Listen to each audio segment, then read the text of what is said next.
بسم اللہ الرحمن الرحیم۔ السلام علیکم۔ پاک اسٹیٹس کی جانب سے ایک نئی ویڈیو کے ساتھ خوش آمدید۔ آج کے ویڈیو کا عنوان ہے نوکر سے معافی۔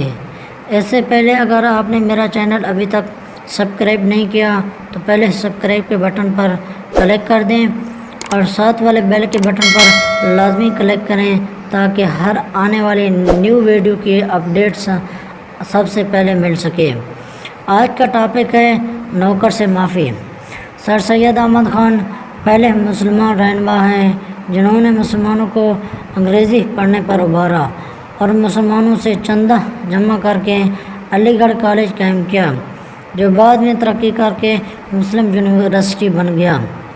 سر سید احمد خان دہلی کے ایک شریف گھرانے میں پیدا ہوئے تھے۔ ان کے والد خاصے امیر آدمی تھے۔ امیروں کے بچے لاڈلے ہونے کی وجہ سے اکثر بگڑ جاتے ہیں، مگر سر سید احمد خان کی والدہ پڑھی لکھی، دیندار اور نیک خاتون تھی۔ وہ اولاد کی تربیت کا بہت خیال رکھتی تھی۔ ایک دفعہ کا ذکر ہے کہ سر سید احمد خان ابھی بچے ہی تھے۔ انہوں نے اپنے نوکر کی کسی بات پر خفا ہو کر اس کو تھپڑ مار دیا۔ والدہ کو معلوم ہوا تو وہ سخت ناراض ہوئیں اور کہا، جب تک نوکر سے معافی نہیں مانگو گے روٹی نہیں ملے گی۔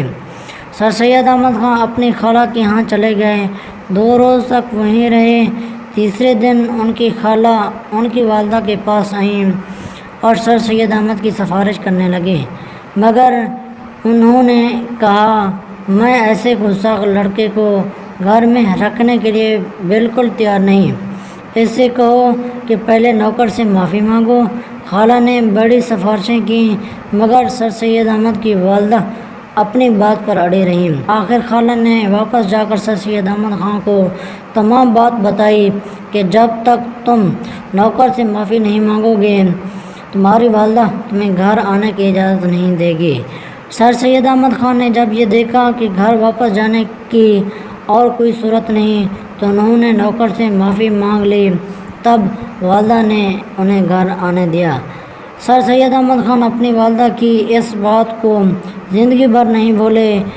بڑے ہو کر انہوں نے بہت عزت اور شہرت حاصل کی، مگر وہ ملازموں اور اپنے سے کم درجے کے لوگوں کے ساتھ ہمیشہ خوش اخلاقی اور نرمی سے پیش آتے اور کبھی کسی کو شکایت کا موقع نہ دیتے۔